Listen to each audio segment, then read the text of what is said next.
이번 시간엔 빅데이터로 부동산을 분석하시는 김기현 대표님과 얘기 나누겠습니다. 안녕하세요. 네, 안녕하세요. 반갑습니다. 네, 반갑습니다. 네, 네, 항상 이제 부동산에 대한 분석 잘 네. 해주고 계신데 네, 지금 집값에 대해서 먼저 물어본다면 네. 여전히 비싸다 아니면 네. 많이 내렸다 네. 이런 평가가 있는데 네. 어떻게 좀 생각하시나요? 일단 지역별로 다 다릅니다. 그러니까 이게 부동산 시장을 우리가 이야기할 때 대부분 너무 뭉뚱그려서 이제 서울 위주로만 하잖아요. 그렇죠, 근데 보통 이게 지역마다 다 달라요. 거품의 정도가. 그리고 상승과 하락의 패턴도 지역마다 다릅니다. 네. 그러니까 이제 뭐 고평가자 저평가자를 의미할 때도 지역마다 다른데 제가 데이터를 봤을 때 먼저 시도 기준으로 봤을 때는 네. 가슴에서 허리 사이에 있습니다. 그러니까 수도 이미 기준 봤을 일부 때. 지역은 이제 한 평균 정도까지 떨어진. 그래서 어느 정도 내 집 마련을 좀 이러신 분들은 뭐 사기 허리 정도면은 뭐 아주 좋다라고 하기는 뭐하지만 또 나쁘다라고 하기는 그렇죠. 좀 네. 그렇잖아요. 그래서 이걸 가지고 제가 데이터를 좀 보여드리면 예. 자, 제가 이제 단일 지표로서 제일 중요하게 생각하는 게 요 바로 이 차트에서 보여주는 주택 구매력 지수거든요. 그래서 여기에는 사람들의 소득, 그다음에 주택 가격, 네. 그다음에 주택 담보 대출 금리가 들어가 있어요. 그래서 대출을 껴서 집을 샀을 때 지금 한 달에 얼마 정도 내면 좋을지가 네. 다 나와 있는 겁니다. 네, 그래서 물가 상승분이 당연히 다 반영이 되겠죠. 왜냐하면 사람들의 소득이 다 계속 올라가는 거기 때문에 그런 것들을 감안해서 보시면 되고요. 주택 구입 부담 지수라고 네. 하나요? 예. 네, 요게 이제 주택 구매력 지수하고 똑같은 거예요. 근데 똑같은 이제 거구나. 예. 데이터가 너무 느리고 음. 시도 데이터밖에 없다 보니까 네. 이거를 이제 시도, 시군구. 그러니까 예를 들면 서울의 네. 강남구, 서초구, 뭐 도봉구, 네. 그리고 특정 아파트까지 이걸 이제 직접 데이터를 다 만들었거든요. 리치고 하나 다 보실 수가 있고. 네네. 자, 이걸 보시면 319인데요. 이것이 의미하는 바는 뭐냐면 서울에 지금 아파트를 사려면 한 달에 319만 원 정도 지금 부담을 해야 된다라는 거예요. 한 달에 319만 원 네. 부담이 되네요. 예. 부담 많이 되죠. 많이 되죠. 예. 많이 되죠. 예. 자, 근데 얘가 역사적인 평균이 얼마냐면 251입니다. 251. 역사적인 저점이 얼마냐면요. 170이 안 돼요. 170. 이때도 보시면 13년, 14년, 15년까지도 170이 안 됐습니다. 그러니까 이렇게 놓고 보면 250이 허리. 여기는 바닥. 네, 여기는 네, 여전히 가슴 정도 되는 거죠. 여기가 꼭지라고 치면. 네네. 그래서 서울 같은 경우는 전국에서 지금 가장 거품이 많습니다. 네. 자, 그러면 제가 이제 허리까지 떨어진 지역이 있다고 말씀드렸는데 예를 들어 충남을 한번 볼게요. 자, 이게 충남의 이제 차트인데요. 보시면 이제 역사적인 평균이 59 정도 됩니다. 네. 근데 지금 얼마예요? 60. 자, 한 달에 60만 원 정도 내면은 주택 원리금 상환해서 충남의 아파트 살 수 있습니다. 그 정도면 또 부담이 없죠. 네. 그리고 역사적인 평균하고 거의 비슷하잖아요. 네, 여기는 이제 이때는 너무 저렴했을 때가 50. 네. 근데 저는 한 55 정도면 이제 거의 바닥권이라고 보여집니다. 무릎 밑이에요. 55. 그럼 60에서 55면은 5만 떨어지면 되거든요. 그럼 10%도 안 돼요. 그러네요. 그래서 지금 충남이나 울산이나 일부 지역 같은 경우 이미 허리까지 떨어졌습니다. 부담이 없어요. 네. 네, 그래서 제가 누누이 말씀드리고 있죠. 24, 25, 26년은 엄청난 지금 기회가 올 거다. 그리고 이미 이제 일부 지역들에서는 이렇게 데이터로 판단이 되고 있습니다. 서울과 비교하면 차이가 진짜 상당하네요. 네. 지역별로는. 네. 그리고 제가 하나 말씀드리고 싶은 게 많은 분들이 너무나도 착각하는 게 뭐냐면은 네. 자, 서울의 아파트가 떨어지는데 어떻게 지방이 올라가느냐. 어떻게 생각하세요? 그러게 좀 뭔가 서울을 기준으로 본다면 네. 좀 말이 안 될 것 같은 생각도 드는데. 네. 네. 네, 그런 생각을 하는 것 자체가 말이 안 되는 겁니다. 자, 저는 이제 모든 걸 제가 데이터로 다 설명을 하기 때문에 네. 제가 데이터로 설명을 좀 해드릴게요. 자, 이 차트는 뭐냐면요. 2008년 8월 달부터 2013년 6월 달까지, 즉 수도권 부동산이 별로 좋지 않았던 시기에 네. 이 기간 동안에 전국의 시도별 증감률을 보여주는 거예요. 매매가. 요게 이제 매매가 증감률이고요. 1등이 누구죠? 경남이 매매가가 이 기간 동안에 46% 올랐습니다. 부산은 45%, 제주도도 40% 넘게 올랐고요. 그래서 보시는 것처럼 지방은 다 올랐죠. 요거는 한국부동산원 데이터 기준이고요. 지방이 다 올랐습니다. 근데 서울, 경기, 인천 어때요? 서울 10% 넘게 빠졌고 인천도 10% 넘게 빠졌고 경기도 10% 넘게 빠졌습니다. 그러니까 상대적으로 따지면 네. 지방 30% 40% 오른 동안 수도권이 10% 빠진 거예요. 그러니까 많은 분들이 너무나도 이 잘못된 카더라 정보에 너무 막연하게 생각하시는 것 같아요. 자, 제가 말씀을 드리면 코로나 때문에 다 같이 폭등을 했다가 네. 코로나 후유증 때문에 다 같이 폭락을 했어요. 그리고 그전에는 지역마다 상승과 하락의 사이클이 다 달랐습니다.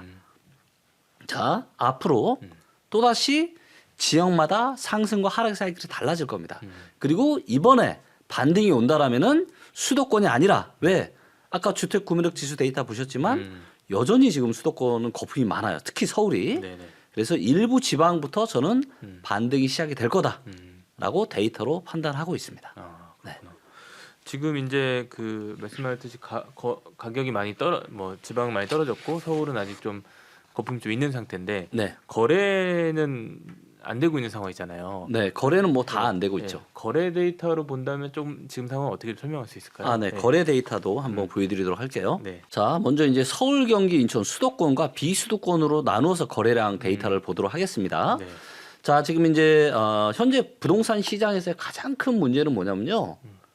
자, 거래량이 수도권 기준으로 평균 거래량이 거의 2만 건 정도 돼요. 네. 2만 건. 그러니까 한 달에 평균적으로 2만 건 정도는 수도권에서는 거래가 됐다. 자, 근데 이 2만 건, 특히 이제 16,000건 이하로 거래가 된 건 21년 9월 달부터거든요. 근데 21년 9월 달부터 현재 24년 2월 달까지 단 한 번도 지금 거래량이 16,000건을 넘기지를 못했습니다. 네. 근데 이랬던 시기는 실거래가가 공개된 이후로 처음 있는 일이에요. 자, 이런 수도권 대세 하락장에서도 그죠? 이렇게 거래가 16,000건 이상으로 이렇게 툭툭 나오잖아요. 근데 지금은 거래가 너무 없어요. 그러다 보니까 지금 부동산, 지금 건설사들이 너무 힘들어하는 거고 공인중개사분들도 너무 힘들어. 왜? 거래가 아예 없기 때문에. 그렇죠. 그래서 지금은 엄청난 거래 절벽에 지금 부동산 시장이고 당연히 이런 시기에는 대세 하락이 진행이 될 수밖에 없는 겁니다. 왜? 아무도 거들도 안 보니까. 자, 그리고 이번에는 지방을 한번 볼게요. 자, 요게 이제 지방의 거래량 데이터입니다. 자, 지방은 평균 이제 25,000건 정도가 지금 거래가 되는데 네. 그래도 최근에 가까이 2만 건 넘게 지금 좀 거래가 됐었죠.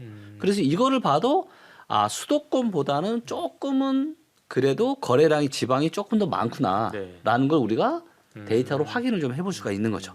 네. 하지만 지방 시장 역시도 이렇게 오랜 기간 거래가 작았던 적은 지금 처음입니다. 네.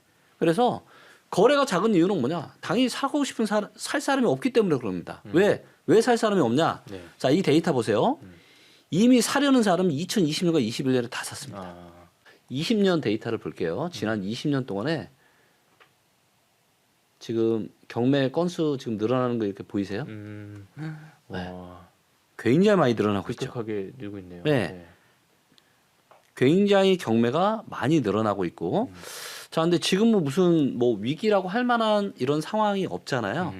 그런데도 불구하고 이렇게 지금 경매 건수가 많이 늘어나고 있습니다. 자, 근데 진짜 심각한 문제는 뭐냐? 지금 경매에서 일하시는 분들이 이것도 입력을 해야 경매 건수가 올라오잖아요. 네, 등록을 등록을 말씀이시죠? 하셔야 되는데 근데 이분들이 이 등록조차 다 못할 정도로 양이 건수가 밀려 있대요. 그러니까 더 등록해야 되는 건수가 많다는 거네요. 네. 네. 그러니까 지금 상황은 지금 데이터로 보여지는 것보다 훨씬 더 심각하다라는 거죠. 지금 이렇게 영끌들의 경매 물건이 늘어나면 네.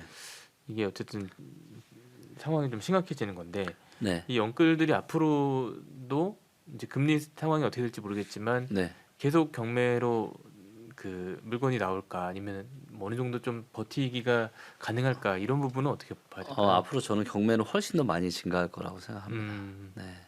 금리가 그렇게 쉽게 내려갈 것 같지도 않고요. 금리가 한 번, 두 번 내린다라고 해서 지금의 어떤 부동산 시장에 엄청난 이게 우호적인 작용으로 작동하기가 좀 쉽지 않아 보이거든요. 네. 거기다가 이제 우리는 이 물가 때문에 요즘에도 지금 뭐 과일값 지금 오른 것 때문에 지금 난리도 아니잖아요. 네네. 그러니까 이게 우리가 피부로 느끼잖아요. 물가가 많이 오르고. 그러니까 물가가 내가 버는 돈은 정해져 있는데 대출 이자로 이미 많은 돈들이 나가고 있고 그렇죠. 네. 생활비로 물가가 오르다 보니까 생활비로 또 많은 또 돈들을 또 써야 되다 보니까 이런 것들이 쉽지가 않고 계속 이제 이런 게 경매로 나올 수밖에 없는 거죠. 네. 네. 지금 이제 앞으로가 또 문제인데 앞으로 더 큰 하락이 온다는 의견도 있고 아니면 이대로 좀 장기간 흥보할 거다 이런 의견도 있으신데 네. 어떻게 좀 보시나요? 네. 뭐 둘 중에 하나를 고르다라면 당연히 더 큰 하락이 올 수밖에 없다. 지금의 이 말도 안 되는 부동산 가격. 네. 이거는 진짜 말이 안 되는 가격이거든요. 많은 분들이 어떤 코로나 시대에 이 환상에 젖어 있어서 내 아파트가 10억을 가고 20억을 가고 30억을 갔으면 그 가격을 정상이라고 생각하는 거예요. 그렇죠. 보통은 네. 네. 제가 근데 산 가격을 그럼요. 그렇죠. 예. 우리 아파트가 20억 갔었어. 음. 언젠가 또 20억 가겠지. 그런 생각에서 제발 좀 벗어나셨으면 좋겠고요. 이제 모든 자산은 내가 산 가격보다 더 비싸게 사줄 사람이 없으면 떨어질 수밖에 없는 거예요. 근데 우리가 주택 구입 부담 지수를 보더라도 네. 너무나도 지금 부담스럽단 말이에요. 이걸 누가 사줄 수 있겠습니까? 정말 쉽지 않습니다. 더군다나 우리가 나중에도 이야기하겠지만 스트레스 DSR이 이제 시작이 되었어요. 시장의 유동성이 줄어들 겁니다. 네. 자, 그렇기 때문에 하락은 필연적이다. 예. 자, 관건은 지금 횡보냐 하락이냐를 이야기할 게 아니. 네네. 이거는 이야기할 주제가 아니라고 저는 생각하고 하락은 명백하게 정해져 있는데 이 하락이 급격한 하락이 올 거냐, 완만한 하락이 올 거냐 이것만 남아 있는 거고 이거는 알 수 없어요. 예, 하지만 확률적으로 봤을 때는 저는 완만한 하락보다는 급격한 하락이 발생할 가능성이 맞다라고 보고 있고 시기적으로는 제가 올해 부동산 시장을 상중하저로 봤거든요. 네네. 상반기는 정부의 이런 정책들 효과 때문에 그나마 뭐 버티겠지만 하반기로 갈수록 쉽지 않을 거다라고 좀 보고 있어요. 지금 이제 좀 더 그 급격한 하락 가능성을 좀 높게 보셨는데 네. 혹시 여기서 좀 더 그 근거를 좀 찾아본다면 네. 어떤 부분일까요? 일단 가장 중요한 거는 이게 부동산 시장이 이 역사적인 패턴들이 있어요. 이 큰 시장의 이 상승과 하락의 패턴들이 되게 비슷하거든요. 자, 우리가 먼저 공급을 보자고요. 자, 서울이 공급이 작다라고 하지만 수도권 전체적으로 봤을 때 공급이 작지가 않아요. 절대 작지 전체적으로 않습니다. 봤을 때는, 25년까지 공급이 작지가 않아요. 자, 그래서 이 공급은 몇 가지 것들이 있습니다. 첫째가 신규로 공급되는 새 아파트. 그렇죠. 네. 이게 작지 않아요. 꽤 많습니다. 자, 둘째, 시장에 매도로 내놓은 팔려고 내놓은 아파트도 공급이잖아요. 네. 이거 역사상 최대예요. 자, 경매 물건으로 나오는 것도 공급 아니에요? 이것도 아까 공급이거든요. 말씀하신 것들이 다 공급으로 치면 그렇죠. 상당하네요. 예. 맞아요. 예. 근데 이런 공급은 지금 굉장히 많단 말이에요. 너무너무 많아요. 자, 그럼 우리가 수요를 보자고요. 자, 가격이 결정이 되는 거는 수요와 공급이 만나는 어느 정도 선에서 결정이 되는 거잖아요. 네. 그래서 공급이 이렇게 많고 또 하나의 공급으로 볼 수 있는 게 뭐냐면 미분양이에요. 그런데 미분양도 지금 2개월 연속 증가하고 있거든요. 그러니까 공급 사이드는 지금 지표가 안 좋은 방향으로 계속 가고 있는 겁니다. 자, 그러면 수요를 볼게요. 자, 수요는 두 가지로 나눌 수 있습니다. 네. 실수요가 있고요. 투자 수요가 있습니다. 네. 자, 현재 부동산 시장에 투자 수요가 들어올 수 있을까요? 지금 뭐 전세가율도 그렇고 네, 좀, 투자 수요라는 거는 네. 부동산을 투자의 목적으로 생각을 하고 뭐 한 채, 두 채, 세 채, 네 채, 여러 채를 사는 걸 의미하죠. 근데 취득세가 지금은 중과잖아요. 그래서 취득세 때문에라도 많게는 지금 10% 즉 10억짜리 사면 내가 취득세만 1억을 내야 돼요. 누가 사겠습니까? 자, 그러면 수요 중에서 투자 수요는 거의 제로에 가깝다고 보시면 돼요. 자, 그럼 남은 거는 뭐밖에 없어요? 실수요밖에 없죠. 자, 그럼 실수요밖에 없는데 이 실수요는 이미 코로나 시대 때 다 썼잖아요. 역사상 가장 큰 거래량이 터졌거든요. 자, 그러다 보니까 수요가 너무 없으니까 정부에서 뭘 만든 거예요? 특례 보금자리론. 이런 거 역사상 있었습니까? 특례라는 말까지 붙여가면서 그렇죠. 대출 금리를 인위적으로 낮추고 기간을 늘려서 집사라는 정책이 나온 적이 없었어요. 거기다가 신생아 대출, 애 낳으면 대출해 줄게. 이런 정책이 있었나요? 없죠. 네. 그래서 실수요를 자극하는 정책들인데 이것까지 꺼냈음에도 불구하고 거래량이 아까 우리가 차트에서 봤던 것처럼 별로 없습니다. 네, 네. 왜? 이미 그러니까 코로나 때 한번 수건하면 쫙 짰단 말이에요. 그다음에 특례 보금자리 마른 수건 한번 더 짰어요. 신생아 특례로 짜려고 했는데 잘 안 짜죠. 네. 그러니까 그렇죠. 자, 그러면 정리를 해보면 네. 자, 공급 쪽도 데이터가 안 좋죠. 안 좋아지는 쪽으로 가고 있죠. 자, 수요도 어때요? 데이터가 안 좋아요. 없어요. 자, 그러면 공급은 늘어나고 수요는 없어요. 가격이 어떻게 되죠? 우리가 중학교 때가 배웠잖아요. 수요와 공급의 원칙에 의해서 공급은 많아지고 수요는 줄어들면 가격은 떨어질 수밖에 없다. 그렇기 때문에 여러분들 일부 뭐 아파트 단지 하나 이런 거래되는 거 가지고 지금 시장을 판단할 때가 아니라는 거예요. 그리고 여러분들 지금 이 부동산 잘못 사가지고요. 이 고통에 빠지신 분들의 사연을 들어보면요. 진짜 이거는 진짜 눈물 없이는 못 들어요. 지금 얼마나 고통스러운 지금 고점의 시기에도 대다수의 전문가들이 사라고 지금 외쳤잖아요. 예? 그렇죠. 그래서 지금 잘못되신 분들이 얼마나 많은데 지금 이렇게 위태위태한 시기에 부동산이 올라가니 많이 내 집 사야 되니 많이 여러분들 정말 아니에요. 저는 제가 부동산 플랫폼을 하는 회사의 대표이기 때문에 네. 누구보다 상승장을 외치고 싶어요, 진짜. 거래가 많으면 좋죠. 아무래도. 예. 네. 그래야 저희 리치고 플랫폼도 좋아지기 네, 때문에. 네, 네. 하지만 저는 데이터에 근거해서 이야기를 할 수밖에 없는 입장이기 때문에 제가 아무리 상승장을 외치고 싶어도 데이터에 근거해서 저는 객관적으로 말씀을 드릴 수밖에 없는 겁니다. 하지만 제가 장담합니다. 데이터가 좋아지고 지표가 좋아지잖아요. 네. 제가 누구보다 진짜 부동산 아마 상승론자로 바뀌게 될 거예요. 네. 야, 그때가 또 언제가 될지 모르겠지만. 네. 네. 아까도 이제 잠깐 말씀하셨는데 지금 뭐 강남 상구 같은 경우는 뭐 청약 열기도 좀 뜨거운 편이고 네. 신고가가 이제 조금씩 나오다 보니 거래량 많지 않지만 네. 좀 뭐 이거 가지고 이제 반등의 시그널을 좀 이냐 이렇게 네. 말하시는 분도 계신데 네. 뭐 그냥 일시적인 현상이라고 봐야 될까요? 네. 네, 이 부분도 제가 네. 말씀을 좀 드릴게요. 자, 먼저 이전 정부가 부동산 이 정책에 대해서 잘못한 것들이 정말로 많거든요. 네. 자, 근데 지난 정부 정책에서 가장 큰 수혜자가 누구냐? 바로 저는 15억 이상 고가 아파트라고 생각을 합니다. 왜냐하면 지금의 이런 부동산 시장이 급격한 하락을 불러왔던 가장 큰 원인이 뭐죠? 급격한 금리 인상이에요. 네. 그리고 한국에서는 대다수가 변동금리로 되어 있기 때문에 내가 100만 원 이자로 냈다라면 이게 200만 원 이상, 2배 이상 올라갔기 때문에 금리 너무 부담이 부담스러우니까 버티지를 못하고 이거 매물로 나오는 거잖아요. 아무리 주택 가격이 떨어진다 할지라도 내가 거주하는 아파트면 뭐 집값이 뭐 5년, 10년 지나면 다시 또 올라가지 않겠습니까? 그래서 내가 이자만 내가 부담을 할 수가 있으면 내가 안 팔겠죠. 근데 2020년, 21년에 엄청난 연끌을 했잖아요. 누가 했죠? 2030 세대가 15억 이하 아파트.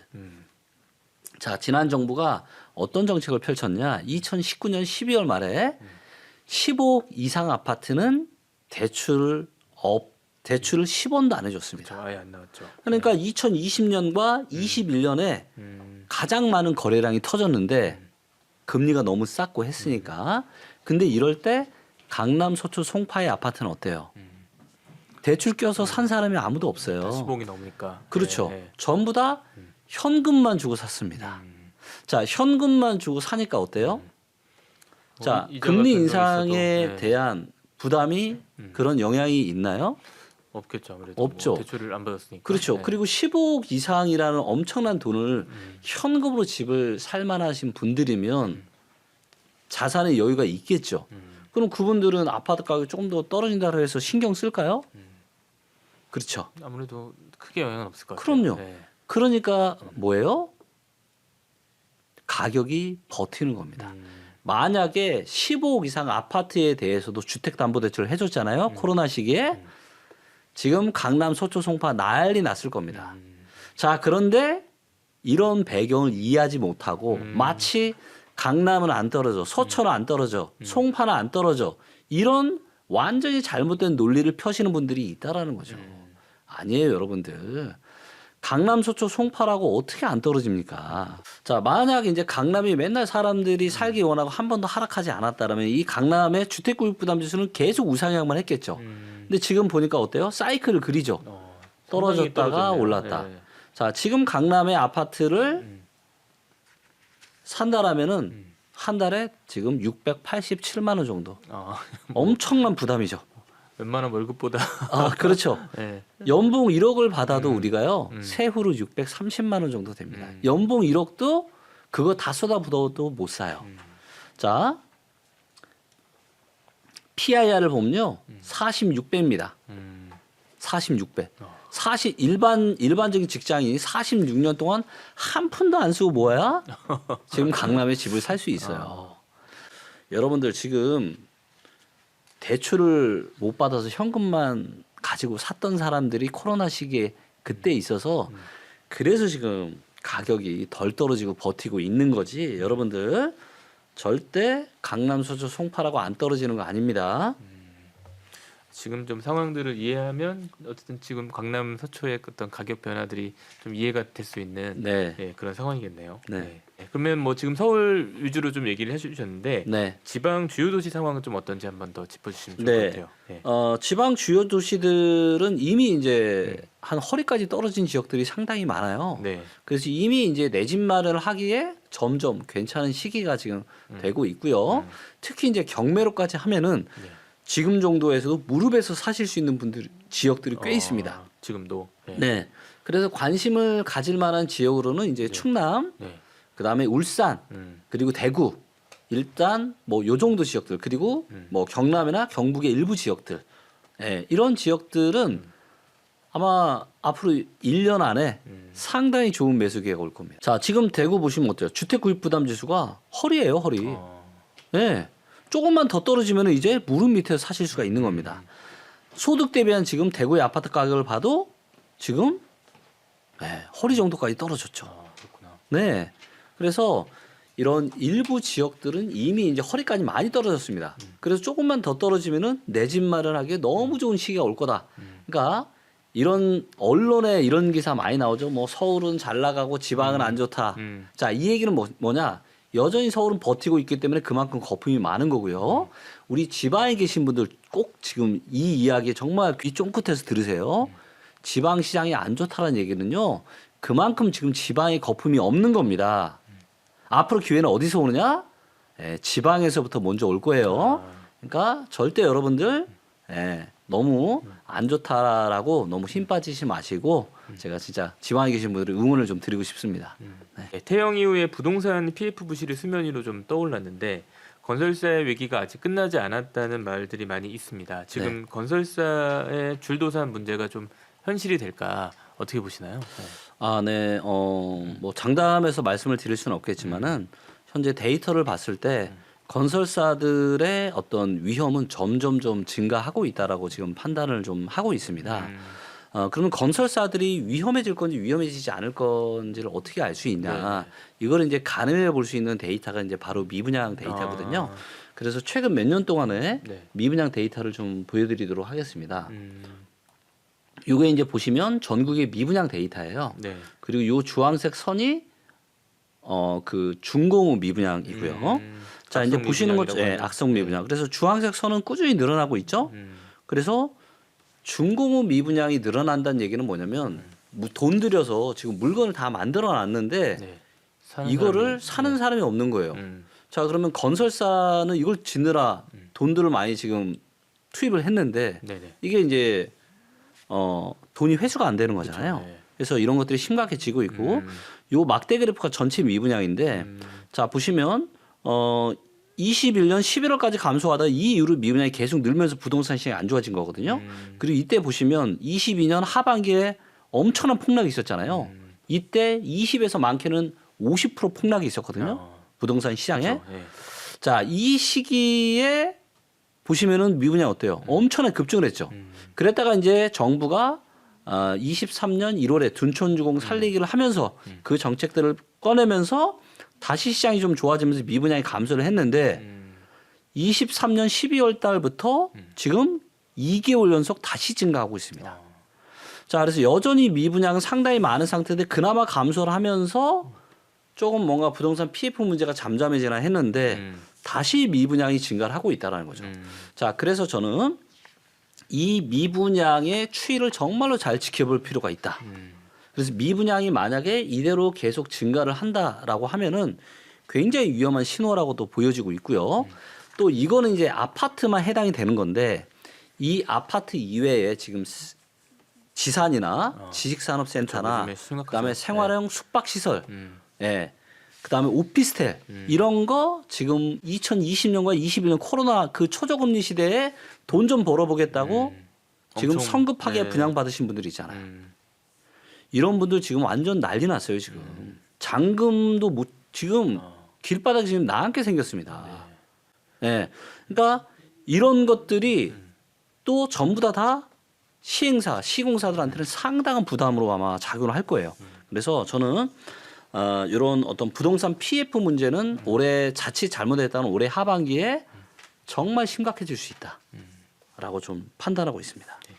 혹시 이런 영향으로 뭐 공급이 좀 차질이 빚거나 네. 여지 그런 상황이 생기면 집값에도 영향을 좀 줄 수 있는 여지가 얼마나 될까요? 아, 네. 자, 제가 누누이 말씀드리지만 가격을 결정하는 거는 수요와 공급이 있습니다. 공급 하나만 가지고 결정이 되지가 않는 거거든요. 자, 그런데 데이터를 제가 좀 보여드릴게요. 자, 이제 보시면 요게 이제 현재 대한민국의 이제 연도별 아파트 입주 물량 데이터입니다. 그리고 이제 요게 24년이고요. 25년. 보시는 것처럼 24년과 25년은 많지 않죠. 아니, 작지 않죠. 평균보다 많아요. 지난 25년 동안의 평균보다 많습니다. 네. 자, 근데 언제부터 줄어들죠? 26년, 27년부터는 이제 확실하게 줄어들죠. 자, 그런데 요거는 뭐냐면 확정된 물량만 봤을 때 그렇습니다. 확정된 물량만. 자, 근데 여기에는 미확정 물량이 있는데 그렇죠. 네. 그거는 뭐냐면 바로 이주 및 철거 단계에 있는 재개발이나 재건축. 이주 및 철거 단계에 있다라는 거는 이미 이거는 진행이 된 거잖아요. 그렇죠. 앞으로 언젠가는 네. 될 것들이니까. 그렇죠. 네. 그래서 만약에 이런 데이터까지 포함해서 한번 보도록 하겠습니다. 요 노란색이 이제 착공 및 분양 단계에 있는 것들입니다. 이거는 당연히 이제 아직 분양을 해서 입주하는 시기가 확정이 안 됐다 뿐이지 이거는 이제 조만간 다 할 거잖아요. 그것들이죠. 네. 그다음에 이주 및 철거, 보라색이 이주 및 철거인데 이것도 진행이 될 겁니다. 자, 그러면 지금 착공 및 분양 단계에 있는 것들과 이주 및 철거 단계에 있는 것까지 봤을 때는 26년과 27년의 입주 물량이 어떻죠? 그렇게 작나요? 작지 않네요. 그렇게. 네. 그렇게 작지 않아요. 이제 보시면 2011년, 12년, 13년 이때도 입주 물량이 작았죠? 근데 이때도 수도권이 하락을 했거든요.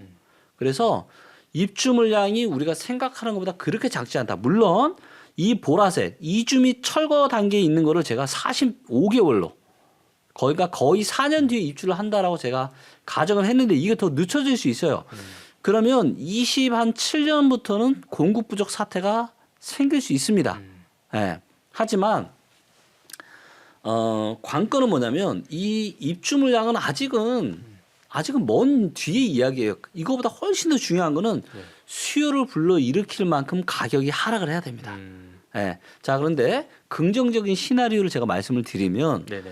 혹시라도 25년 말 안에 가격의 거품이 상당히 많이 빠지고 공급 절벽까지 만약에 겹치잖아요. 네. 그리고 26년부터는 확실하게 공급이 줄어들 것으로 거의 확실시 됩니다. 이 보라색도 이렇게 많지 않을 거예요. 네. 자, 그러면 26년부터는 공급 부족 사태가 올 수가 있어요. 그래서 만약에 가격에 대한 메리트가 있는 상태에서 공급 부족까지 겹친다. 그러면 상당한 상승이 나타날 수 있습니다. 그리고 저는 이거를 일부 지방들, 제가 뭐 대구나 지금 충남이나 울산이나 이런 데들 이미 허리까지 떨어졌거든요. 허리까지. 그럼 조금만 더 떨어지면 무릎이에요. 근데 이런 지역들은 25년, 26년 공급이 진짜 없거든요. 그럼 이런 지역들은 상당한 또 상승이 나타날 수가 있습니다. 예. 그리고 또 뭐가 있냐? 공급 이야기가 마침 나왔으니까 말인데, 지금 건설사는 굉장히 이제 어려운 상황에 처해 있어요. 그렇죠. 자, 그래서 이제 이분들하고 이제 많은 이제 제가 자문도 하고 이야기를 나눠보면은 지금 평당 1,200만 원, 1,300만 원 정도가 마지노선이에요. 지방이라 할지라도 평당. 그러면 33평 기준으로 가격이 얼마가 나오면 4억이 나옵니다. 자, 이 이야기는 무슨 얘기냐면 아무리 시골 촌구석이어도 33평 기준으로 4억 이하로는 아파트 지을 수 없어요, 이제. 원가가 거의 이제 이 정도가 마지노선이라는 거죠. 마지노선. 그런데 예. 지방들 보면 지금 4억이 안 되겠는데 지금 분양한 아파트들이 있죠. 근데 미분양 난 것들이 있죠. 지방에 4억 안 되는 이런 지역들 되게 많습니다. 그 얘기는 무슨 얘기예요? 그 지역들은 당분간 엄청난 공급, 이 4억 이상으로 가격이 올라오기 전까지는 공급 절벽이 날 거예요. 네, 그래서 이것도 상당한 좋은 내 집 마련 그런 팁이 될 수가 있는 거죠. 네. 지금 그런 상황이구나. 네, 또 이제 변수가 이제 금리가 될 것 같아요. 네. 금리가 이제 내려갈 거란 예측도 뭐 작년에 많이 나왔지만 네, 또 지금 보면 금리 인하 시점이 또 늦어질 거라는 전망이 또 우세한데 네. 금리에 따라 좀 영향은 어떨까요? 네. 금리에 따른 집값 영향은 지역마다 다릅니다. 지역마다 이것도 자, 예. 이것도 제가 네. 데이터로 좀 설명을 해드릴게요. 자, 보시면 이 빨간색 선 있죠? 음, 이게 바로 주택담보대출 금리입니다. 자, 언제가 고점이었어요? 2008년 10월달. 거의 8%. 거의 8%까지 올라갔네요. 예. 네. 자, 2013년 연말에 3.78%가 반토막이 넘게 떨어진 거죠. 자, 기본적으로 주택담보대출 금리가 떨어지는 거는 부동산 시장의 호재일까요? 호재가 아닐까요? 뭐 아무래도 이자가 낮으니까 이거는 명백한 네, 호재입니다. 그렇죠. 예. 명백한 호재예요. 자, 그러면 이 호재 하나만으로 모든 지역의 부동산 시장이 올라갈까요? 아니라는 거죠. 자, 아까 일부에서 저희가 설명을 드렸지만, 네네. 자, 다시 한번 제가 차트를 보여드릴게요. 기억하세요. 네. 2008년 10월 달부터 2003년, 2013년 바닥을 찍었을 때 2013년 6월 달. 딱 요 정도가 반토막이 넘게 금리가 떨어졌습니다. 이제 보시는 것처럼 서울하고 경기도하고 인천은 빠졌죠. 그러니까 금리가 반토막이 떨어졌음에도 불구하고 하락을 한 거예요. 자, 반대로 경남, 부산, 제주, 지방은 다 올랐죠.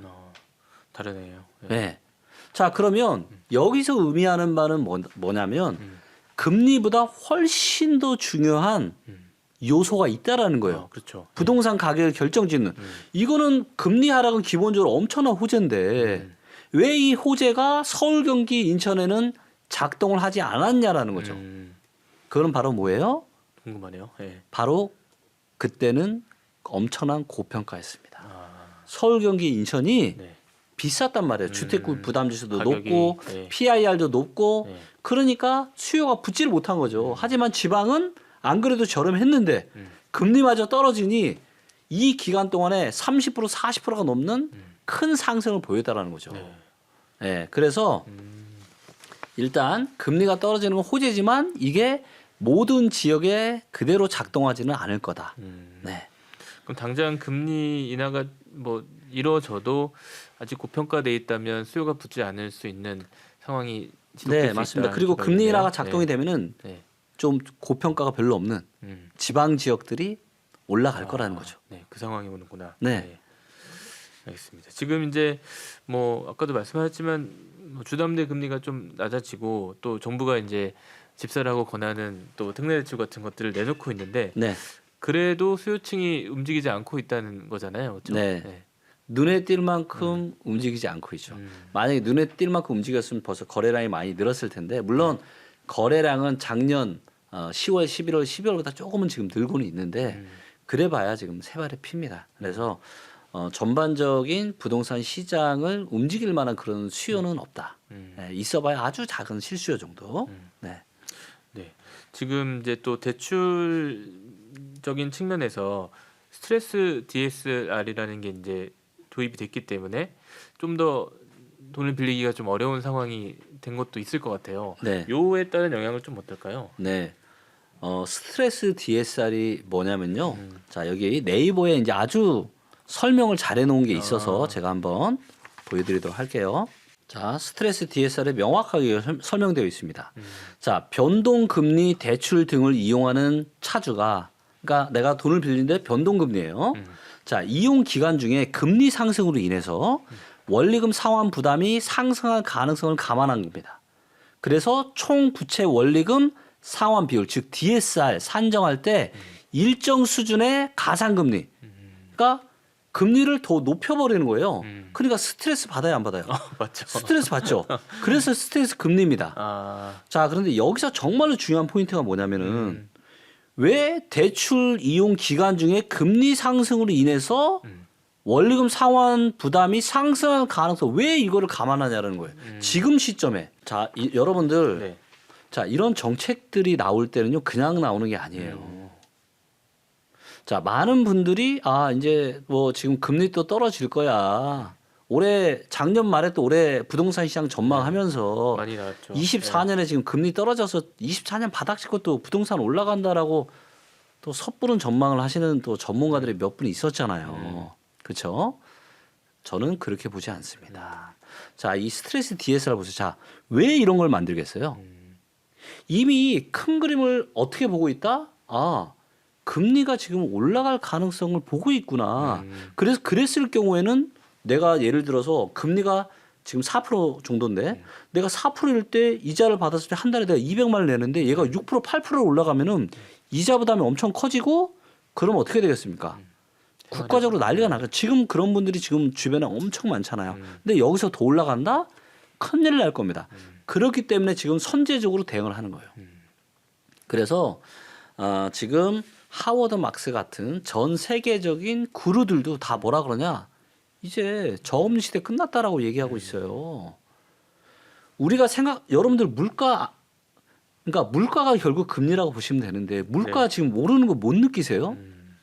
피부로 못 느끼세요? 엄청 느끼고 있죠. 네. 엄청나잖아요. 한전 엄청난 적자잖아요. 예?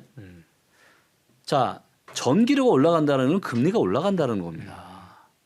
그리고 과일이나 이런 것들이 왜 올라가요? 이상기후. 지금 이상기후 때문에 먹을 것들이 가격이 계속 올라가고 있어요. 이거는 전부 다 뭐예요? 물가 상승 요인이란 말이에요. 그렇죠. 네. 그렇기 때문에 여러분들 뭐 금리가 얼마나 올라갈지 이거를 누가 알 수가 있겠습니까? 하지만 금리가 올라갈 가능성은 굉장히 많은데 내려갈 가능성은 별로 없는 게 지금의 글로벌 환경이라고 지금 판단이 되고 있어요. 자, 이런 시기에 지금 스트레스 DSR이 적용이 되는 겁니다. 그리고 이것들이 적용이 된다는 건 이제는 뭐예요? 부동산 시장에 들어오는 유동성을 줄이겠다는 겁니다. 자, 그러면 이거를 얼만큼 줄이는지를 한번 보도록 하겠습니다. 자, 보시면 단계별로 진행이 되는데요. 자, 2월 26일에 은행권 1금융권에 주택담보대출만 이제 적용이 된 거예요. 자, 근데 올해 하반기에는요, 주택담보대출과 신용대출까지 들어갑니다. 그리고 2금융권에 주택담보대출까지 들어가요. 자, 그다음에 3단계는요, 올해 말. 그래서 내년부터는 이제 확실하게 적용이 되는데, 주택담보대출, 신용대출, 기타 대출까지 1금융권, 2금융권, 저축은행, 뭐 보험회사 대출 이런 거 지금 다 적용된단 말이에요. 자, 그러면 한도가 얼만큼 줄어드느냐? 한도가 한도까지 되게 자세하게 나와 있네요. 네. 그래서 5천만 원인 소득인 사람이 30년으로 했을 경우에 보시면 24년 상반기에는 3억 1,500, 25년에는 2억 8천. 그러니까 현재보다 연봉만큼 줄어듭니다. 그러네요. 한도가. 근데 이게 주택담보대출, 신용대출, 기타 대출과 모든 대출이 다 합쳐지는 한도가 줄어드는 거예요. 상당한 영향이 있을 것 같아요. 엄청난 영향이죠, 이거는. 여러분들. 자, 한편으로는 정부가 특례 제도나 워낙 또 출산율이 낮기 때문에 그래서 이 출산율을 올리기 위해서 이런 신세가 특례하는 건 저는 아주 긍정적으로 보고 잘하고 있는 겁니다. 자, 그런데 대출, 가계부채 문제 지금 심각하잖아요. 그래서 전반적인 대출은 지금 계속 옥죄고 있고 이것들이 신용대출, 저기에 기타 대출에 지금 전세자금 대출이 포함이 될지 안 될지 아직 몰라요. 네. 자, 여러분들 2010년대에 부동산 시장의 대세 상승이 올 수 있었던 이유가 여러 가지가 있지만 중요한 포인트 중에 하나는요. 바로 손쉬운 전세자금 대출이었습니다. 자, 2000년대 전세자금 대출이 있었나요? 없었어요. 네. 무슨 전세자금 대출이에요? 없었습니다. 근데 이게 2012년인가부터 전세자금 대출을 아마 해주기 시작했고 맞아, 얼마 안 그때 됐어요. 2억 원 네. 그리고 한도를 3억 원, 한도를 5억 원까지 늘려주고 이거를 허그가 보장까지 해주는. 자, 그러니까 세입자 입장에서는 어때요? 금리도 쌌던 데다가 전세를 대출하니까 전세를 부르는 대로 팍팍 올려주고 전세 가격이 올라가니까 매매가가 올라가면서 2010년대 이 엄청난 상승장이 계속 이어질 수가 있었는데 만약에 전세 대출까지 지금 DSR 지금 들어가잖아요. 정말 이거는 엄청난 파장이 올 수 있습니다, 여러분들. 그리고 만약에 그렇게 되면 제 뷰 자체도 바뀌게 될 거예요. 제가 지금 24, 25, 26년 상당한 기회가 올 수 있다고 제가 지금 하고 있는데 네네. 더 보수적으로 저도 뷰가 아마 바뀌게 될 거예요. 이 전세 대출까지 들어갈 거냐 말 거냐 이게 저는 굉장히 중요한 포인트라고 좀 보고 있고 자 특히나 이 스트레스 DSR은 자 이게 적용이 되는 게 지방에 더 많이 적용이 될까요? 수도권에 더 많이 적용이 될까요? 아무래도 수도권이겠죠. 수도권이겠죠. 네. 지방은 이미 아파트 가격이 많이 쌉니다. 스트레스 DSR 적용돼도 그렇게 많이 스트레스 안 받아요. 안 받을 가격대입니다. 대출을 덜 받아도 네. 되니까. 네. 근데 서울이나 수도권은 너무 비싸잖아요. 스트레스 DSR 적용 많이 받을 거고요. 자, 그래서 뭐예요? 더더욱 더 이 양극화. 많은 분들이 무슨 서울을 수도권을 계속 더 가고 지방은 떨어질 거라고 보는데요. 데이터가 이야기하는 김기원의 의견이 아니라 제가 여러분들 제가 지금까지 방송 촬영하면서 한 번이라도 제 개인적인 의견으로 제가 말씀드린 적이 있나요? 없잖아요. 다 데이터잖아요. 자, 오히려 어떤 양극화가 앞으로 벌어질 거냐? 네. 수도권과 지방의 양극화가 벌어질 거 언제처럼 금융위기 이후처럼 그때도 수도권 떨어지고 지방 올랐잖아요. 그때처럼 수도권이 떨어지고 지방이 올라가는 이런 시장이 올 겁니다. 올 거예요. 이런 얘기 하는 사람 아무도 없죠. 그렇죠. 예. 아무도 없어요. 여러분들 한번 1년, 2년 시간 지나고 나서 보세요. 어떻게 되는지. 자, 여기에 또 하나 강력한 증거가 있습니다. 자, 부동산 시장에서 일자리가 미치는 영향이 얼마나 강력한지는 다들 아실 텐데. 자, 최근 1년 동안 어디가 지금 일자리가 늘까요? 어떤 지역이?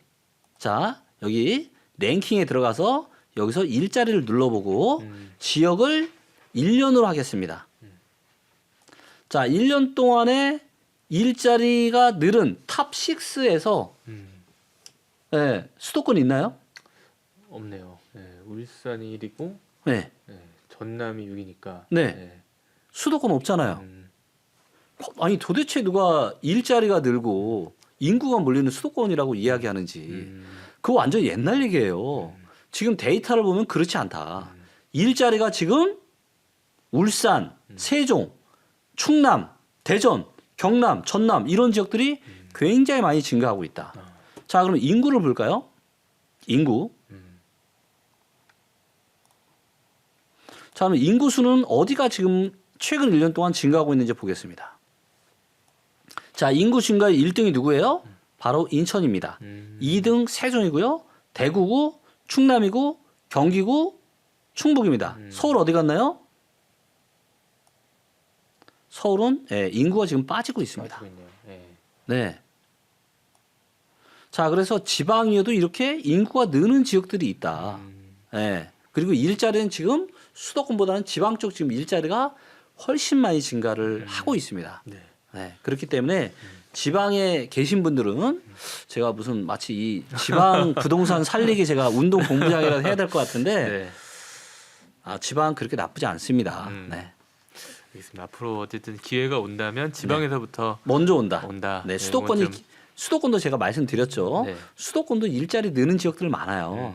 수도권도 관심이 있겠지만 네. 제가 이제 너무나도 안타까운 거는 너무 많은 사실 일반인들은 잘 모르기 때문에 전문가분들이 하는 말을 그대로 믿을 수밖에 없잖아요. 근데 저는 전문가분들께서 그냥 본인의 내피셜만 가지고 이야기를 할 게 아니라 네. 최소한 데이터에 기반해서 같이 좀 왜냐하면 아니 저는 다양한 데이터를 다 보고 있잖아요. 네. 근데 지방도 데이터가 좋은 지역들이 되게 많은데 그렇죠. 왜 지방은 마치 인구가 줄어들고 그러면서 다 소멸될 것처럼 얘기하고 이렇게만 하시는지 아니라니까요. 지방에도 충분히 좋은 지역들이 있습니다. 네. 그렇다면 이제 아직 집을 매수하지 않은 무주택자들이 있을 텐데 지금은 어떤 선택을 해야 될지 고민이 많을 것 같아요. 뭐 네. 금매를 잡아야 되냐, 네. 아니면 전세로 그냥 있어야 되냐, 네. 전세보다 또 월세로 가야 되냐. 네. 이런 상황에서 좀 어떤 게 좀 현명한 선택일까요? 지금은 이제 지역마다 이것도 사실 너무 다르고요. 네. 근데 지금은 집을 살 기회는 아닙니다. 자, 우리가 모든 투자의 고수들이 이런 얘기를 하잖아요. 무릎 밑에서 살아. 네. 무릎 밑에서. 그래서 아주 일부 지역을 제외하고는 지금 무릎 밑에인 지역이 없습니다. 좋은 지역도 허리 정도예요. 네네. 근데 조금만 더 기다리시면 무릎 밑에서 사실 수 있는 조로의 그런 상황이 기회가 온다. 와요. 네. 그래서 짧으면 1년, 음. 길어도 2년 안에 굉장히 좋은 매수 기회가 올 거예요. 음. 그리고 그때 매수하세요. 제가 언젠가 이제는 내 집 마련을 그때도 하셔도 알려주실 거죠? 네, 괜찮은 시기입니다라고 네. 제가 얘기할 때가 올 거예요. 그래서 그때 좀 하시면 너무 좋을 것 같습니다. 네. 네. 그 10년 만에 그러니까 올까 말까 하는 기회도 네. 말씀하셨는데 그 기회면 엄청 좋은 기회잖아요. 엄청난 기회죠. 네, 네. 그만큼의 어떤 기회가 온다 이렇게 네. 볼 수 있는 건가요? 네. 그런 기회가 옵니다. 아, 자, 근데 제가 네. 정말 말씀드리고 싶은 게 네. 정말로 아이러니하게도 음. 그런 시기가 오잖아요. 네. 그러면 어떤 얘기가 많이 나올 거냐면 대한민국 부동산 끝났다는 얘기가 나올 거예요. 아, 굉장히 많이 나올 겁니다. 네. 그리고 인구 감소 얘기도 엄청나게 많이 나올 네, 거고요. 네, 네. 더 나쁘 인구 네. 감소 얘기는 뭐 계속 나올 것 네. 같은데. 네. 그래서 지금은 여전히 이제 상승론도 있고 이러면서 이제 뭐 티키타카 좀 하고 있는 수준인데 네. 제가 이제 절호의 매수 시기라고 얘기할 때는 시장 상황이 정말 안 좋기 때문에 제가 매수하라는 얘기고 근데 그때는 이런 부정적인 얘기를 하시는 분들이 진짜 많이 나올 겁니다. 아, 네. 그럼 그 시장이 진짜 안 그래서 좋다. 네. 그렇죠. 근데 그래도 음. 데이터에 근거해서 이거예요. 아까 우리가 주택 구매를 아니 그 높은 가격에도 코로나 시대에도 겁 안 내시고 그렇게 샀는데 그렇죠. 가격이 훨씬 더 많이 빠져 있는 상태에서 왜 못 사요? 그러네요. 여러분들 아무리 인구가 줄고 해도요 부동산은 꾸준하게 우상향 할 수밖에 없습니다. 왜? 기본적으로 늘어나는 통화량 대비해서 부동산 가격은 올라갈 수밖에 없거든요. 예, 그러니까 그런 절호의 시기가 올 때 정말 제가 기억나세요? 제가 21년 10월 달에 네. 10월 달, 12월 달 제가 뭐라 그랬죠? 10년에 한 번 올까 말까 한 절호의 매도 기회라고 제가 매도 기회. 네, 얘기했잖아요. 정확하게 맞았죠. 음. 정확하게 맞았습니다. 그때는 내놓으면 고가에 팔렸어요. 네. 네, 정확하게 맞췄습니다. 저점을 제가 정확하게 저는 맞출 수 있을 것 같은데 이거를 제가 공개석상에서 얘기를 할지 말지는 제가 고민 중인데 네네. 하지만 너무 늦지 않게 그래도 바닥 찍고 올라오는 이런 와중에는 제가 어느 시점에서 얘기를 아마 하게 될 거예요. 그럴 때는 너무 많은 고민을 하지 마세요. 그리고 그때는 저를 믿지 마시고 데이터를 보시고 그런 의사결정을 하시면은 너무 좋을 것 같아요. 그러니까 그때가 되면 시장 상황이 상당히 더 안 좋게 됐기 때문에 네, 대부분 부동산 공포에 대한 분위기가 있을 거 아니에요. 맞아요. 근데 오히려 이제 그때 좀 매수에 대한 네. 어떤 생각을 좀 가져봐라 이 말씀이시죠? 주변에서 아마 뜯어 네. 말릴 겁니다. 음. 지금 미쳤어? 지금 내 집 마련한다고? 이런 시기가 아. 올 텐데 음. 왜냐하면 기억나세요? 서울 같은 경우는 2013, 14년이 매수하기 좋은 시절이었는데 네. 그때 내 집 마련 한다 그러면 주변에서 다 뭐라 그랬어? 그렇죠. 네. 다 미친 거 아니냐 지금 일본처럼 지금 된다는데 아. 부정이 완전 팔을 맞아요. 쳤잖아요. 그러니까 내려도 근데 문제 참 지나 올라도 놓고 문제. 보니까 상승을 했잖아요. 그렇기 때문에 여러분들 제발 그냥 뇌피셜로 하는 얘기 듣지 마시고 그것 때문에 지금 피해 보신 분들이 얼마나 많아요. 네, 이 객관적인 데이터 거짓말 하지 않. 제가 왜 데이터에 빠진지 아세요? 얘는 거짓말도 안 하죠. 부풀리지도 않죠. 있는 그대로를 그대로 보여주잖아요. 얼마나 좋아요. 네. 그리고 절호의 매도 시점 제가 맞췄죠. 네. 절호의 매수 기회도 맞출 수 있지 않을까요? 음. 왜? 엄청난 데이터들이 있기 때문에. 그렇죠. 계속 그러- 쌓이니까. 또. 그럼요. 네. 그러니까 이제 이런 것들을 신뢰하고 음. 그 대형 건설사들도 저희 리치고의 기업 시스템들을 사용을 하고 있는 거고요. 알겠습니다. 지금 이제 뭐 작년에 역전세 이슈가 컸던 전세 네. 시장 같은 경우는 좀 어떻게 흘러갈까요 앞으로? 네. 이것도 지역마다 너무 다른데요. 네. 일단 서울은 이거는 데이터를 보면서 제가 설명을 해드릴게요. 자, 이제 보시면 100보다 위에 있는 지역들. 그래서 충북이나 강원도, 전북, 울산, 제주 이런 곳들은 지금 전세가가 강세를 띌 가능성이 많아요. 반면에 이제 대구나 세종, 부산, 광주 100보다 밑에 있는 그래서 이렇게 낮은 지역들은 전세가가 약세일 가능성을 보일 가능성이 아주 많습니다. 네. 그래서 이런 것들을 보시고 여기에 또 입주 물량까지 결합을 하면 자 예를 들면 네. 제가 이거를 해석하는 원리를 알려드릴 테니까 여러분들 궁금하시면 여러분들 지역을 이렇게 보시면 돼요. 그러겠네요. 자 네. 서울을 보겠습니다. 자 서울은 전세 수급이 지금 계속 빨간불 들어오고 있고 올라가고 있죠. 네, 그래서 124 정도 됩니다. 100보다 높으면은 전세가 강세일 가능성이 많고 100보다 높을수록 강세가 강해지는 거예요. 자, 근데 아주 강하진 않죠. 조금 높은 정도인데 서울의 입주 물량이 올해 매우 작죠. 네. 근데 내년에는 어때요? 또 상당히 많아요. 그래서 올해 정도는 전세가 좀 강세를 좀 띌 가능성이 있겠지만 내년은 또 모르겠다. 이렇게 가늠해 볼 수 있겠죠. 네. 분석을 그렇게 좀 해볼 수 있는 거네요. 네, 네. 그래서 데이터라는 건 하나만 보시면 안 되고 서로 연결이 되는 이런 데이터들이 있거든요. 그래서 그 연결되는 포인트들을 같이 봐야 정확한 인사이트를 우리가 발휘할 수가 있는 거죠. 네. 알겠습니다. 지금 이제 아까 얘기했을 때 이제 경매 시장으로 매물들이 이제 많이 쏟아지고 있는 상황이라고 말씀하셨는데 네. 앞으로 내 집 마련을 한다면 네. 경매에서 일단 기회를 얻는다면 좋은 방법일까요? 그럼요. 경매로 내 집 마련 하시는 게 저는 제일 좋다. 왜냐하면 경매의 장점은 뭐냐면요. 네. 싸게 살 수 있는 거예요. 싸게 살 수 있는 거. 자, 그래서 지금도 최소한 시세보다 10에서 15% 싸게 살 수 있거든요. 네. 그러면 경매로 사면은 얼마나 내 집 마련하기 좋겠어요. 근데 문제는 경매는 아무 때나 할 수가 없다라는 거예요. 물건이 많아야 되는데 네. 지금은 경매 물건이 많아지고 있잖아요. 그리고 앞으로 경매 물건은 훨씬 더 많아질 겁니다. 네. 훨씬 더 많아질 거예요. 네, 그렇기 때문에 경매로 내 집 마련 관심 있으신 분들은 공부하세요. 경매 수업도 듣고 강의도 듣고 준비를 해야죠. 네네.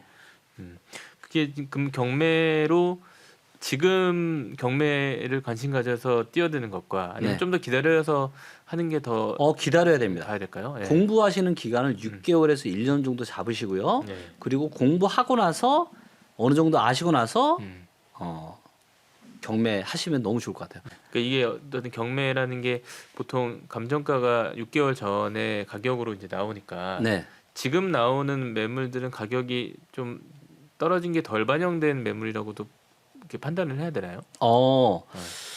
그래서 이게 이제 저희 이제 경매 들어가서 보시면 자, 지도에서 볼 수가 있는데요. 자, 여기에서 예를 들면 아파트만 한번 보겠습니다. 아파트. 네. 자, 그러면 얘기하신 것처럼 경매가 이렇게 나와도 와, 경매 나온 물건이 이렇게 많네요, 지금. 저기 경매가 다 표시가 되는구나. 네. 이걸 다 표시가 되고 여기서 세대 수가 너무 작은 건 그러니까 500세대 이상짜리만 한번 볼게요. 그러면 이제 500세대 이상짜리 이제 경매 물건만 지도에서 이렇게 보여지게 됩니다. 네. 자, 여기서 이제 호재는 일단 빼도록 하겠고요. 자, 그럼 500세대 이상짜리는 지금 보여지는데 와, 벌써 유찰이 뭐 한 번, 두 번씩 다 된 애들이 있죠? 눌러볼게요. 자, 얘는 이제 감정가가 14억 1,000만 원짜리 아파트거든요. 네. 자, 그런데 지금 최저 매각가가 11억 2,800까지 떨어졌습니다. 자, 그럼 여기서 이제 시세를 누르면 바로 나오죠? 호가가 바로 나오죠? 야. 얘가 지금 호가가 12억. 그러니까 이제 기존의 경매 사이트에서는 이렇게 아파트 가격 바로바로 확인하기가 힘들었는데 이 리치고 경매에서는 네. 모든 데이터가 다 있기 때문에 지금 최초로 지금 슈퍼 부동산 앱으로 지금 진화를 하고 있는 거거든요. 그러면 바로 보이잖아요. 그럼 12억. 그러면 현재 시세가 호가가 12억이니까 이거보다 더 싸게 사야 되잖아요. 그렇죠? 자, 그러면 11억 2,800까지 떨어졌는데 지금 입찰하면 될까요? 저라면 하지 않을 것 같아요. 네, 조금 저라면 한 애매한 번 더 부분이네요. 유찰되기를 기다릴 것 같습니다. 그래서 최소한 10억 10%면은 얘가 지금 12억이니까 1억 2천은 더 싸게 사야 되는 거잖아요. 그러면 이제 한 10억 한 5천에서 한 8천 정도 입찰가를 쓰면은 되지 않을까. 이런 계산이 네. 바로 이제 어, 할 수가 있겠죠. 음, 네. 그래서 시세 확인이 바로 되니까. 네네. 그래서 이런 식으로 해서 이게 보시면 자 보여드릴게요. 이게 건 하나 요 점 있죠. 네. 이 점 하나가 다 경매입니다. 아파트만 지금 이렇게 많아요. 수도권에만. 자 근데 이거를 아파트 이외에 모든 물건으로 보잖아요. 그것도 500세대 이상짜리만 있는 겁니다. 지금. 네. 자 500세대 지우니까 더 많아졌죠. 자 만약에 이거를 주거용만 볼게요. 여기서 오피스텔이나 뭐 단독주택, 빌라 5대까지 다 이렇게 지금 경매 물건이 많아요. 이렇게 지금 경매하기 너무 좋은 시절입니다, 여러분들. 예, 돈 없다, 시간 없다, 공부할 시간 없다 하지 마시고요. 정말로 인생을 바꾸고 싶으시면 공부하시면 돼요. 예. 그리고 돈이 많이 없어도 낙찰 받으실 수 있어요. 네, 여러 가지. 그러니까 뭐 경매가 좀 어렵게 느껴지긴 하지만 네, 또 안전한 물건도 있고. 그럼요. 네, 그런 권리관계 것도 복잡하지 않은 것만 하면 되거든요. 네, 알겠습니다. 하여튼 경매로도 내 집 마련 기회를 잡는 건 좋은 방법이다라고 네. 볼 수 있고 네. 지금 상황에서 좀 청약에 나서는 건 네. 메리트가 있다고 볼 수 있을까요? 이거를 제가 음. 할 수 있는 방법을 알려드릴게요. 아, 자, 이게 사실 뭐 청약에 왜냐하면 너무 케바케가 많기 때문에 그쵸, 네. 너무 케바케가 많기 때문에 음. 자 여기에서 이제 분위를 들어가시고요. 분위 여기에서 연식을 들어가시면 됩니다. 연식. 자, 제 방송을 많이 보신 분들이라면 아실 거예요. 제가 청약 관련해서 두 가지를 말씀드립니다. 첫째, 네. 이 청약을 받는 아파트의 가격이 주변에 비교적 신축의 대장 아파트보다 한 10에서 15% 정도 쌓여야 된다. 그리고 주변에 신축의 희소성이 있어야 된다. 즉 오래된 아파트가 많은데 새 아파트가 들어서요. 이런 거는 메리트가 있죠? 그렇죠. 네. 근데 새 아파트 많은데 새 아파트가 들어서요. 메리트 있나요? 희소성이 떨어지니까. 희소성이 떨어지죠. 네. 그러면 희소성이 떨어지기 때문에 시장에 충격이 왔을 때 하방 경직성이 별로 없어요. 근데 오래된 아파트에 신축이다 그러면 수요가 많기 때문에 하방 경직성이 있습니다. 자, 그래서 자 여기 보시면 이거를 자 구분을 다 해놨는데 자 여기 보시면 자 5년 이하의 새 아파트가 빨간색, 10년 이하는 파란색, 20년 이하는 갈색, 나머지 20년 이상은 다 회색입니다. 자, 그리고 새 아파트는 초록색이에요. 자, 여기가 영등포 자이라고 해서 네. 이게 이제 26년 3월에 입주한 아파트인데 이 아파트 같은 경우는 제가 나쁘지 않다라고 했습니다. 자, 이유가 뭐냐면 자, 이 주변에 자, 원의 크기가 아파트 세대수 크기거든요. 자, 이 주변에 새 아파트 있어요, 없어요? 초록색이 없네요. 네. 초록색은 없고 다 회색, 거의 다 회색이죠. 회색. 다 회색이에요. 이 주변에 거의 다. 즉 전부 다 20년 이상 된 오래된 아파트밖에 없다. 빨간색이 이제 5년 차 이하의 그 비교적 새 아파트인데 있어봐야 몇 개 없죠. 그리고 원이 작죠. 근데 얘 같은 경우는 어때요? 양평역 바로 앞이죠. 네, 그리고 분양가 나쁘지 않았단 말이에요. 그러니까 이런 것들은 신축에 대한 희소성도 있고 괜찮은 거죠. 자, 그런데 예를 들면 자, 이쪽에 봐도 언뜻 봐도 지금 원도 크고 몇 개나 있죠? 여기 한번 가볼게요. 자, 이런데 자, 여기 어디예요? 광명 지금 철산동. 자, 이런 거는 분양 받으면 돼요, 안 돼요? 이런 거는 안 되죠. 왜? 아니 지금 주변에 새 아파트가 많고 자, 빨간색도 새 아파트인데 5년차 미만인데 새 아파트 많잖아요, 지금. 네. 이런 상황에서 이런 거 분양받는다? 이런 거는 비추라는 거죠. 그래서 이런 것들을 이제는 이거 다 공짜로 보실 수 있는 거예요. 아, 공짜로 되나요? 네, 대한민국 어디라도 여기 이제 들어가서 아파트 들어가서 여기서 분위 그래서 여기로 들어가시면 몇 평당 가격 뭐 다 볼 수 있습니다. 투자 점수, 거주 점수까지 다 볼 수 있어요. 또 이제 재개발, 재건축에 대한 투자에 대해서도 관심이 많으신 것 같아요. 지금 상황에서 재개발, 재건축 투자는 어떤 게 좋을까요? 일단 재개발 재건축 투자는 음. 땅을 담보로 대출을 받아서 사업을 진행을 하는 거잖아요. 네. 그래서 이제 대출 금리가 상당히 중요합니다. 그리고 사업 기간이 중요한데 음. 지금은 사업이 빨리빨리 진행이 잘 안 되고 있죠. 되죠. 예. 그렇죠. 그리고 건축비도 많이 올라가다 보니까 조합원 또 부담이 상당히 많아요.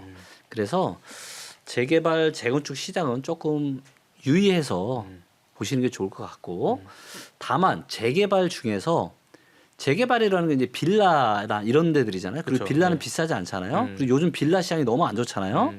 빌라 지금 경매로 나온 게 너무 많아요. 자, 이것도 말이 나왔으니까 제가 네네네. 한번 경매로 들어가서 음. 왜냐면 케바케가 너무 많은데 이거를 사실 원리를 배우는 게 그쵸. 네. 중요하기 때문에 제가 말씀을 드리는 거고요. 자, 여기에서 우리가 빌라 다세대만 보겠습니다. 연립주택. 네, 이런 것만 거기다가 뭐 다가구 단독주택 이런 거로 지금 경매 나온 것만 보도록 할게요. 네, 이렇게 지금 이렇게 많아요. 자, 그러면 호재에 들어가서 재건축이나 재개발을 누르는 거죠. 근데 빌라 다세대니까 재건축은 아니고 재개발이겠죠. 그리고 지하철을 눌러서 호재가 어디 있는지 앞으로 지하철역 어디 들어서는지 이렇게 보면 너무 가려서 안 보이니까